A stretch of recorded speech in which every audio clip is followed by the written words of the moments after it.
sini yang pertama yang akan saya jelaskan yaitu anak PSK, korban trafficking dan akibat kekerasan seksual. Dan pertama yang akan kita bahas yaitu anak PSK. PSK yaitu kepanjangan dari pekerja seksual komersial. Pekerja yang bertugas melayani aktivitas seksual dengan tujuan mendapatkan upah. Wanita yang pekerjaannya itu menjual dirinya kepada banyak laki-laki yang membutuhkan pemuasan seksualnya. Faktor anak PSK itu ada dua. Yang pertama yaitu faktor eksternal, yang mana tidak adanya undang-undang dasar yang tegas mengenai adanya pelacur. Dan yang kedua yaitu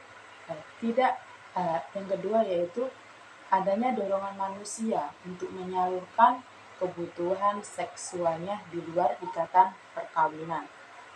Dan selanjutnya yaitu dari faktor internal, yaitu maraknya prostitusi di kalangan remaja, antara lain aspirasi kesenangan dunia, kecenderungan untuk menghindari diri dari kesulitan hidup, tekanan ekonomi, kemiskinan, kondisi keluarga yang tidak harmonis, bujukan seorang laki-laki, serta ingin tahu rasa dari seksual itu seperti apa. Selanjutnya yaitu karakteristik anak PSK. Yang pertama yaitu umur. Umur yaitu usia yang dihitung mulai saat dilahirkannya sampai saat berulang tahun. Kemudian semakin tambah umur atau cukup umur, maka tingkat kematangan dan kekuatan seorang akan lebih matang dalam berpikir. Yang kedua yaitu pendidikan. Pendidikan adalah usaha sadar untuk mengembangkan potensi diri agar dapat berkembang lebih dan bermanfaat di kalangan masyarakat. Yang ketiga yaitu latar belakang. Maksudnya latar belakang keluarga, yaitu lembaga sosial paling dasar di dalamnya yaitu memiliki nenek moyang yang sama. Dan selanjutnya yaitu keyakinan atau keagamaan, yaitu suatu hal yang dijadikan sandaran penganutnya. Di dalamnya terdapat perangkat kepercayaan sebagai tujuan tertentu untuk mencapai keselamatan maupun mengatasi masalah yang ada. Selanjutnya yaitu pengertian korban trafficking, yang mana korbannya yaitu anak-anak dan perempuan yang ada di bawah umur, yaitu mengalami kesulitan dalam bidang perekonomian.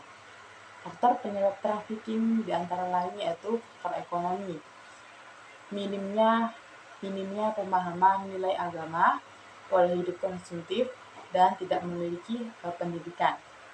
Dan karakteristik korban trafficking yaitu jeratan lilitan hutang, pengekangan kebebasan, penindasan, intimidasi, ancaman kekerasan, dan yang terakhir yaitu pemerasan fisik seks. Dan yang terakhir yaitu kekerasan seksual. Kekerasan seksualnya itu suatu perbuatan merendahkan, menghina, melecehkan, dan atau menyerang tubuh fungsi reproduksi seorang perempuan. Faktor penyebab kekerasan seksual yaitu adanya paksaan, intimidasi, ancaman, penahanan, dan tekanan psikologis. Karakteristik kekerasan seksual yaitu ada dua, growing dan gaslighting. Growing yaitu proses pembangunan hubungan yang positif dan menjalin ikatan emosi untuk menumbuhkan rasa percaya sehingga bisa mengatasi hambatan untuk tujuan seksualnya. Dan yang kedua yaitu gaslighting, suatu proses manipulasi yang terjadi dalam hubungan.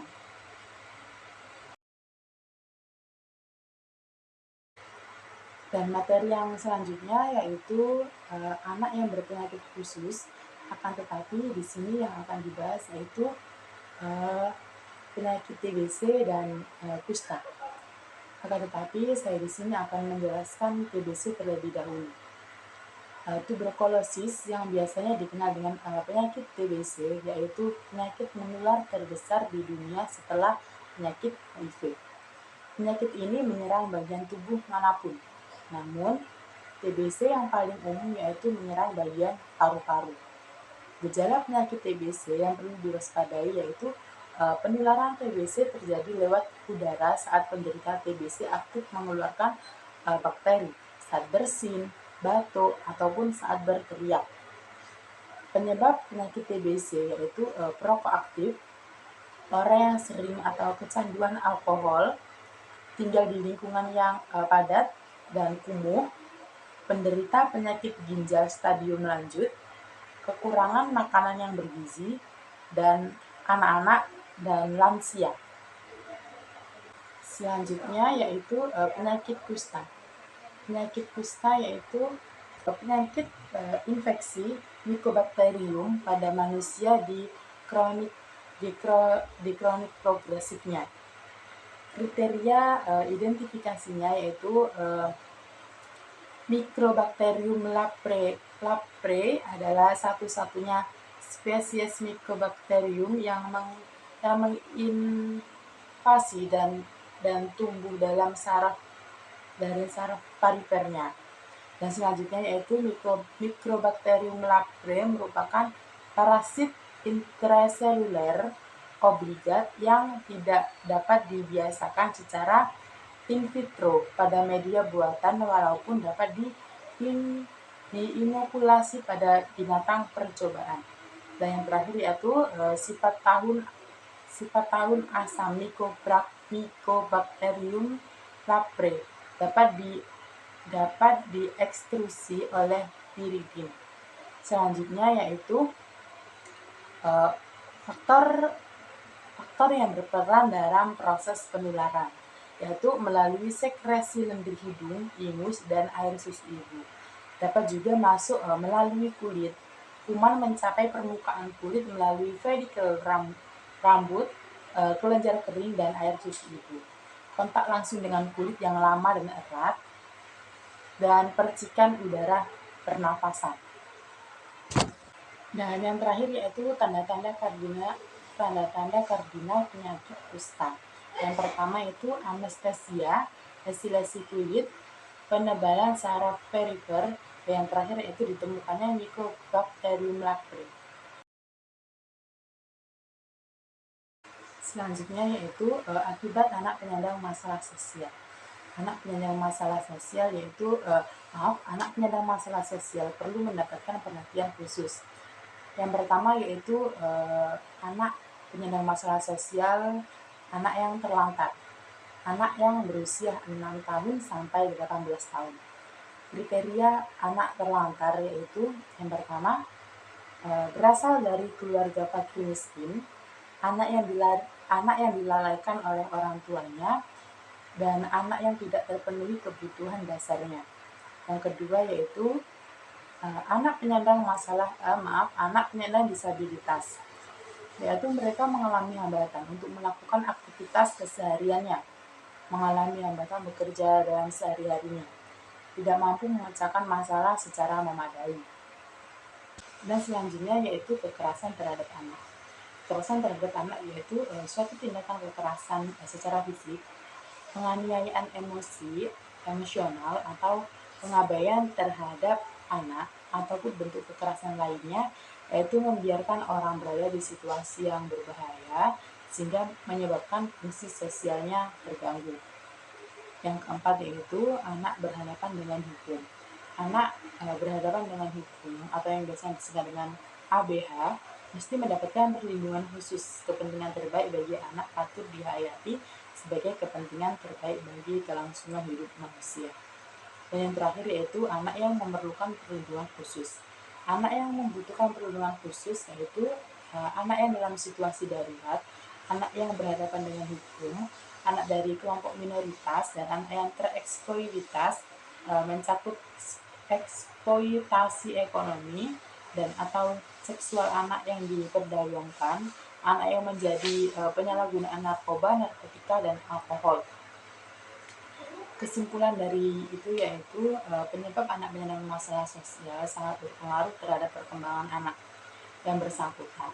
Dan tentunya hal tersebut memerlukan peranan aktif dari keseluruhan, dimulai dari keluarga, lingkungan, dan pemerintah.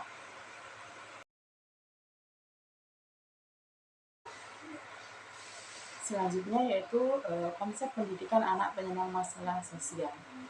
Sebelumnya, apa itu anak bermasalah sosial? Masalah sosial yaitu tindakan yang tidak dengan kesesuaian unsur-unsur kebudayaan atau masyarakat yang membahayakan kehidupan kelompok sosial lainnya.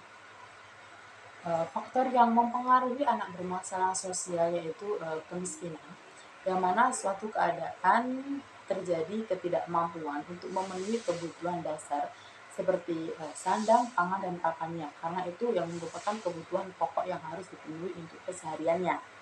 Dan selanjutnya yaitu ketidakharmonisan keluarga, yaitu terputusnya atau retaknya struktur peran sosial jika satu atau beberapa anggota gagal menjalankan kewajibannya. Contohnya saja selama seorang ayah kan bertugas sebagai kepala rumah tangga. Kepala rumah tangga yang kewajibannya itu memenuhi atau mengayomi satu keluarganya, dan apabila ayah tidak memenuhi semua itu, maksudnya tidak berperan sebagai mana mestinya kepala rumah tangga, pasti di dalam rumah tangga yang tadi itu mengalami disharmonis atau ketidakharmonisan dalam keluarga, pasti ada percekcokan di dalamnya. Dan juga faktor yang paling utama banget yang sering terjadi ketidakharmonisan keluarga yaitu permasalahan sosial, yaitu permasalahan perekonomian. Perekonomian yaitu faktor sumber utama untuk berumah tangga. Dan apabila perekonomiannya kurang, pasti di dalam rumah tangga itu akan ada percekcokan di dalamnya antara peran orang tua, ibu dan ayah seperti itu. Karena perekonomian itu kan yang sangat penting bagi ada di rumah tangga itu, peran utamanya yaitu ekonomi yang paling sangat penting. Dan selanjutnya yaitu penanganan anak bermasalah sosial. Penanganan gangguan sosial emosi melalui perilaku, itu mencari akar permasalahannya. Jadi kita mencari tahu permasalahan apa yang dialami oleh anak tersebut, membuat anak merasa nyaman, dan kita itu harus membuat anak yang ada di sekitar kita itu merasa nyaman dengan masalah yang ada, membantu anak mengatasi kecemasannya, mengalihkan anak dengan kegiatan lain, melakukan hal yang membuat anak tenang. Dan selanjutnya yaitu penanganan gangguan sosial emosi pada anak dengan terapi. Yang pertama yaitu terapi bermain, terapi tulis tangan, terapi alat musik, dan terapi seni. Dan selanjutnya yaitu gepeng, anak pemulung, dan anak jalanan. Gepeng yaitu singkatan kepanjangan dari gelandangan dan pengemis, disingkat menjadi gepeng. Menurut aturan pemerintah RI nomor 31 tahun 1980 tentang penanggulangan gelandangan dan pengemis, gelandangan adalah orang-orang yang hidup dalam keadaan tidak sesuai dengan norma kehidupan yang layak dalam masyarakat setempat. Sedangkan pengemis adalah orang-orang yang mendapatkan penghasilan dengan meminta-minta di muka umum dengan berbagai cara dan alasan untuk mendapatkan balas kasih dari orang lain. Anak jalanan yaitu anak yang menghabiskan sebagian besar waktunya untuk melakukan kegiatan sehari-harinya di jalan, baik untuk mencari nafkah atau berkeliaran tidak jelas di jalan dan tempat-tempat umum lainnya. Adapun beberapa kriteria dari gepeng yaitu gelandangan dan pengemis. Menurut Peraturan Daerah Nomor 15 Tahun 2017 tentang penanganan gelandangan dan pengemis, pasal 5 dan pasal 6 menjelaskan bahwa gelandangan dengan orang-orang kriteria sebagai berikut: tanpa adanya kartu kependudukan, tanpa tempat tinggal yang pasti dan atau tetap, tanpa penghasilan yang tetap, tanpa rencana hari kedepannya baik untuk anak-anaknya maupun untuk dirinya pribadi. Dan kriteria pengemis yaitu memiliki kriteria sebagai berikut: mata pencariannya tergantung belas kasih orang lain, berpakaian kumuh, compang-camping, dan tidak wajar, berada di tempat umum. Sedangkan cara penanganan gepeng dengan anak jalanan yaitu mengayomi dan memberikan layanan yang layak kepada anak jalanan, memberikan tempat bernaung, memberikan pendidikan yang setinggi-tingginya agar dia bisa mengubah pola pikirnya untuk bisa menjadi lebih maju seperti itu.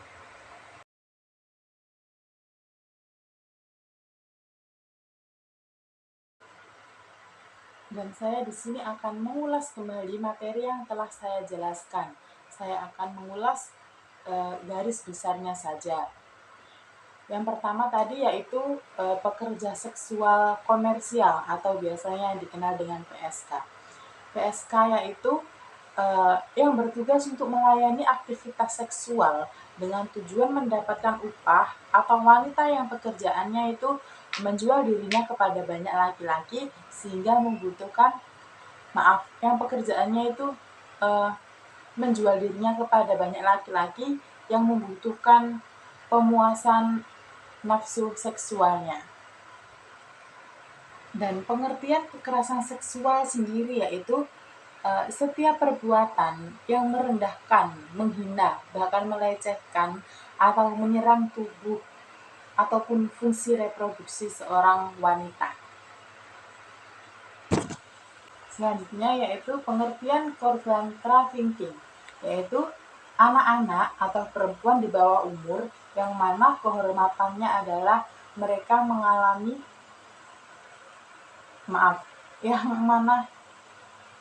pengertian korban trafficking yaitu anak-anak dan perempuan yang di bawah umur yang mana korbannya adalah mereka mengalami kesulitan dalam bidang perekonomian. Itu yang disebut dengan korban trafficking. Padahal tuh mereka tuh memiliki permasalahan dalam perekonomiannya.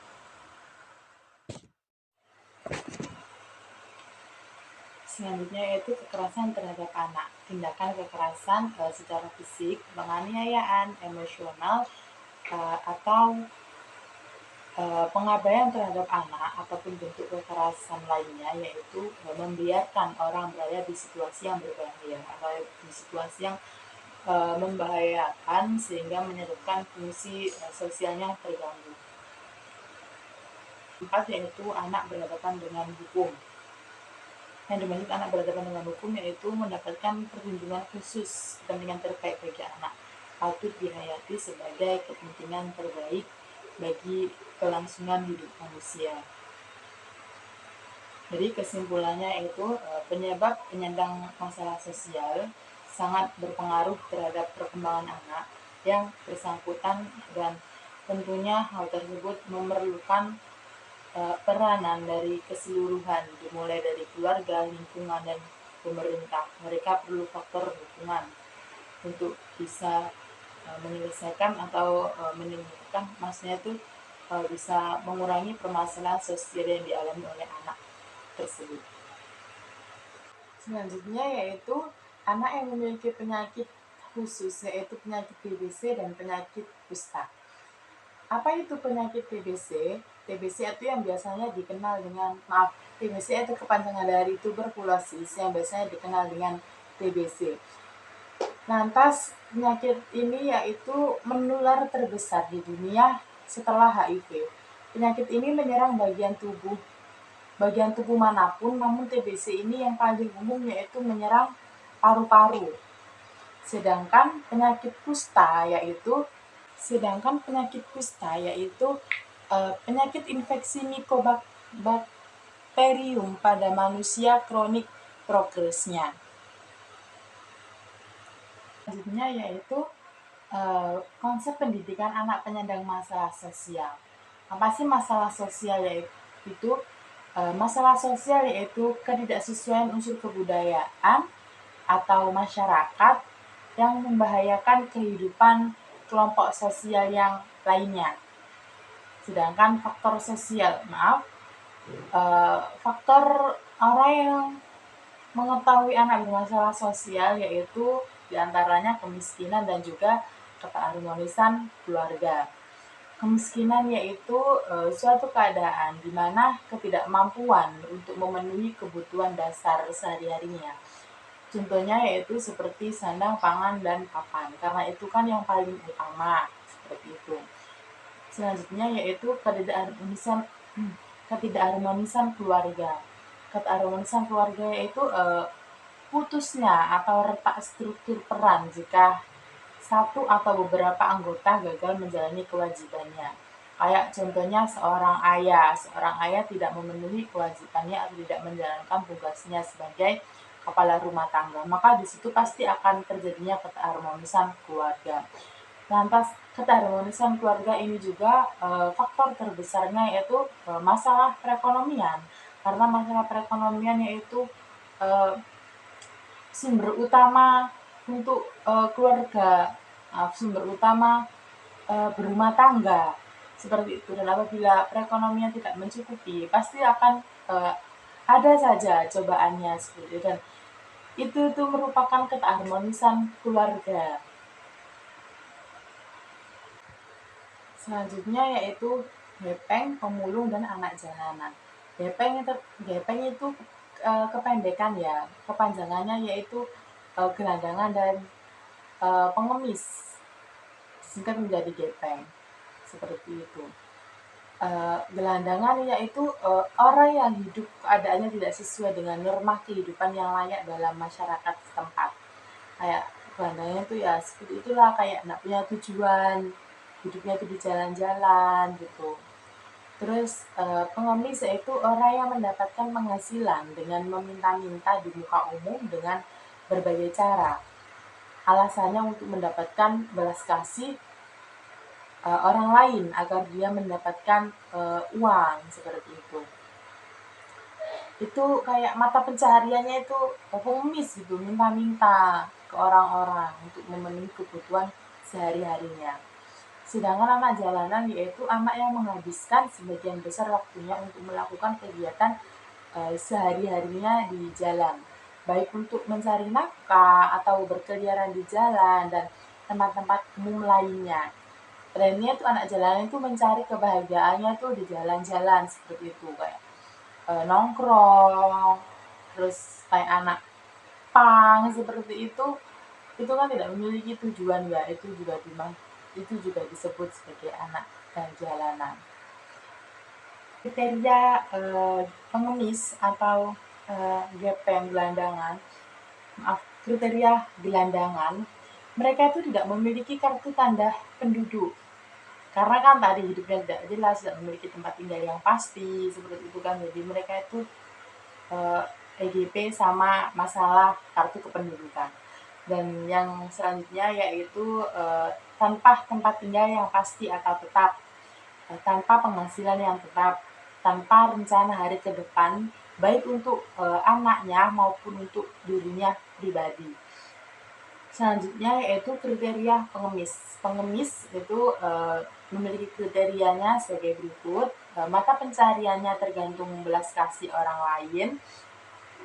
Terus berpakaian kumuh, compang-camping yang tidak wajar, dan berada di tempat umum. Karena pengemis kan beradanya di tempat umum, kayak di tempat yang terbuka, seperti itu, kayak di jalan-jalan yang banyak orang lewat, itu biasanya ada pemulung.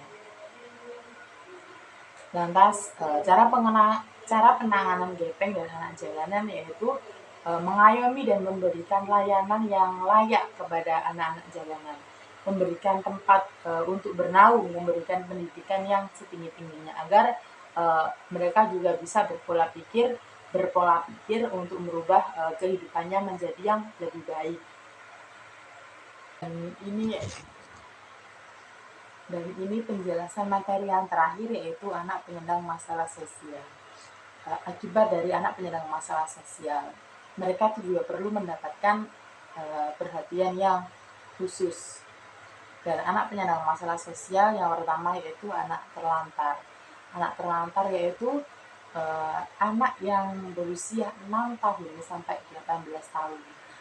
Nah, kriterianya yaitu berasal dari keluarga yang fakir miskin, anak yang dilalaikan oleh kedua orang tuanya, anak yang tidak terpenuhi kebutuhan dasarnya, dan mereka itu kayak tidak diayomi sama orang tuanya.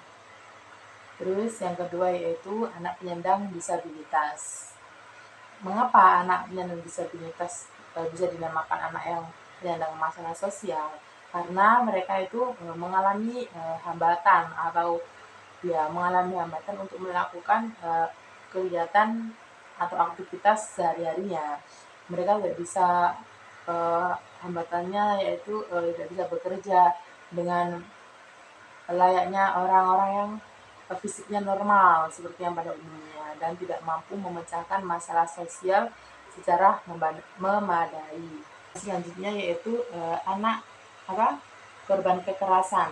Korban kekerasan terhadap anak yaitu tindakan kekerasan secara fisik, penganiayaan, emosional, atau pengabaian terhadap anak, ataupun bentuk kekerasan lainnya, yaitu membiarkan orang berada di situasi berbahaya sehingga menyebabkan fungsi sosial